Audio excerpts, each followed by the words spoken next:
Hello दोस्तों, आज सदन में एक बार फिर से शिक्षा मंत्री से जब ये सवाल किया गया कि आपको शारीरिक शिक्षा जो शारीरिक शिक्षक है उसकी बहाली वर्ग 1 से 12 तक करना अनिवार्य है, ये हमारी न्यू एजुकेशन पॉलिसी के तहत है। तो शिक्षा मंत्री का पुनः वही जवाब आया, गोल मटोल उन्होंने जवाब दिया कि टीआरई 4 में हम जो वैकेंसी लाएंगे उसके बाद अलग से हम संगीत के शिक्षक के लिए और शारीरिक शिक्षक के लिए बहाली निकालेंगे। उन्होंने कहा कि हम टीआरई 4 में 30,000 वैकेंसी दे रहे हैं। उन्होंने 44,000 की बात जो की है वो भी एक तरह से झूठ ही है। वैसे शिक्षा मंत्री की हर एक बात झूठ ही होती है, क्योंकि वो अपने खुद के बात पे वे अडिग नहीं रहते हैं। उनकी किसी भी बात पे भरोसा करना ये हम लोगों के लिए जायज़ नहीं है, क्योंकि वो उनके एक बयान से हम सभी जितने भी संगीत के छात्र हैं या शारीरिक शिक्षा के जो एस्पिरेंट्स हैं सभी 3 दिन से परेशान हैं, लेकिन उनके कान में एक जू तक नहीं रेंग रही है। तो उनके बातों पर तो विश्वास करना ये कहीं से भी सही नहीं है। उन्होंने घुमा फिरा के बात वहीं पे ला दी कि शारीरिक शिक्षक और संगीत शिक्षक की बहाली हम बाद में देंगे। टीआरई 1, 2, 3 में हमने ये किया वो किया, फिर आ गई बात कि हमने इतना जॉब दिया, इतना 2,30,000 की भर्ती की या जो भी है, फिर अभी टीआरई 4 में हम 30,000 से अधिक दे रहे हैं। लेकिन हमें वो नहीं चाहिए ना, हमें चाहिए सर कि टीआरई 4 के साथ ही आप संगीत शिक्षक और शारीरिक शिक्षक और जितने भी हैं कंप्यूटर साइंस से लेके लाइब्रेरियन तक आप एक साथ बहाली निकालिए ना सर। आपने पहले कहा था 1,20,000, तो आप वो भी बहाली दीजिए। और ये तो एक बात हो गई। दूसरी बात और एक मैं बता रहा हूँ कि हमारे एक जो म्यूजिक हमें जो हम लोगों को जो पढ़ाते हैं सभी स्टूडेंट आप सब जानते होंगे, जो हमारी दीपा दीदी हैं, आज वो अपने चैनल से लाइव आई थी और उन्होंने कहा कि उनकी बात किन मतलब कोई एक व्यक्ति हैं अख्तर सर करके, उनसे बात हुई।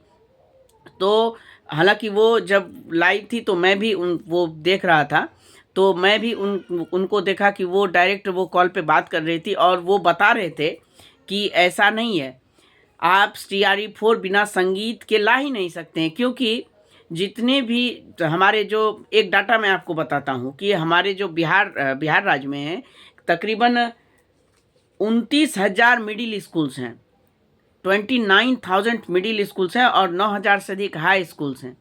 ये 38 से 40,000 जो हमारे बिहार में स्कूल हैं उसमें से आप जब डाटा सुनेंगे तो आप भी हैरान हो जाएंगे। लगभग 85% स्कूल में संगीत के शिक्षक नहीं हैं, संगीत के शिक्षक नहीं हैं। और हर एक जिला से ये गया है कि यहाँ पे संगीत शिक्षक को यहाँ पे आप भेजिए, संगीत शिक्षक की बहाली आप निकालिए।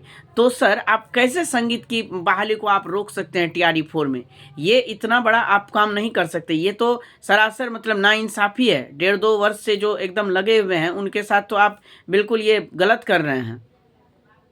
क्या आपको डाटा नहीं पता है?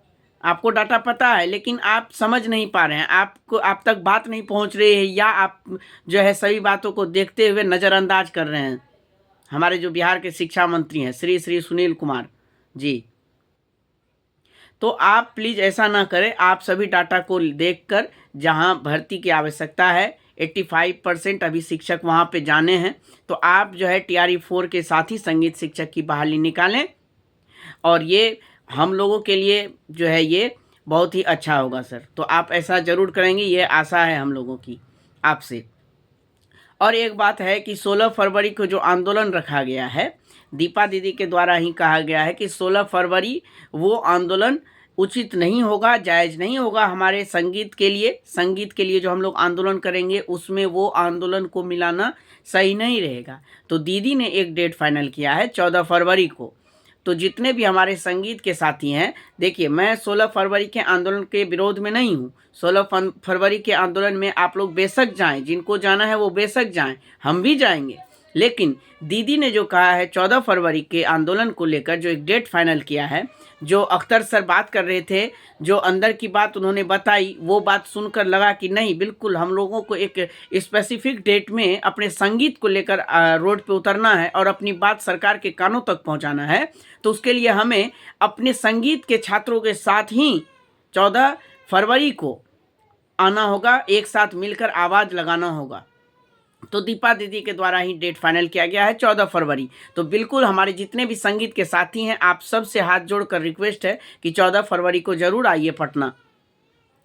और एक बात मैं और भी बता दूं कि जो 14 फरवरी को आएंगे वो सभी अपने साथ पोस्टर बैनर लेकर जरूर आइए, क्योंकि विरोध करना और विरोध दिखना भी बहुत ज़रूरी है।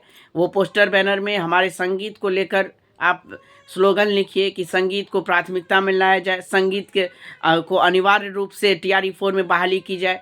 तो आप सब से निवेदन है कि TRE-4 की में हमारे संगीत को बहाली दिया जाए और 14 फरवरी को आंदोलन में सभी शामिल होंगे। आप सब से रिक्वेस्ट है, क्योंकि ये मौका अगर छूट गया तो आप सब भी जानते हैं कि हम लोग बहुत पीछे हो जाएंगे। लेकिन हम लोग इतने निराशा से इस चीज़ को नहीं देखेंगे। हम लोग बिल्कुल आशा भरी नज़रों से 14 फरवरी के डेट में जाएंगे और आंदोलन करेंगे, लड़ेंगे और अपने हक को लेकर ही वापस आएंगे। TRE-4 में बहाली आएगी, हम लोग एग्ज़ाम देंगे और एग्ज़ाम को क्रैक करके हम सबको टीचर बनना है और अपने लाइफ को सेट करना है। ये ड्रीम लेके हम सबको 14 फरवरी को पटना पहुँचना होगा। आप सब भी पटना आइए। 16 फरवरी को मैं विरोध नहीं कर रहा हूँ, 16 फरवरी को जिनको जाना है बेशक जाइए, लेकिन दीपा दीदी के कहने के अनुसार 14 फरवरी को जो डेट रखा गया है मैं उस डेट के समर्थन में हूँ। मैं 16 फरवरी के भी समर्थन में हूँ, क्योंकि दिलीप भैया भी हमारे लिए बहुत काम करेंगे, वो अभी हमारे सपोर्ट में आएंगे, ऐसा हमको विश्वास है।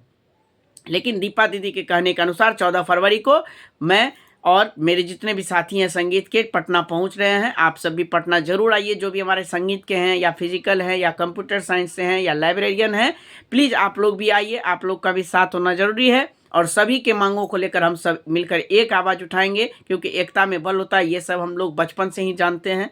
तो आइए सब मिलकर आवाज़ उठाते हैं और अपने हक के लिए लड़ते हैं। थैंक यू दोस्तों। अगर फिर ज़रूरी हुआ तो मैं फिर इस पे वीडियो बनाऊंगा। तब तक के लिए मिलते हैं 14 फरवरी को हम लोग। तो फिर अगर 14 फरवरी के बाद ज़रूरी हुआ तो फिर मैं इस पे वीडियो बनाऊंगा। थैंक यू दोस्तों।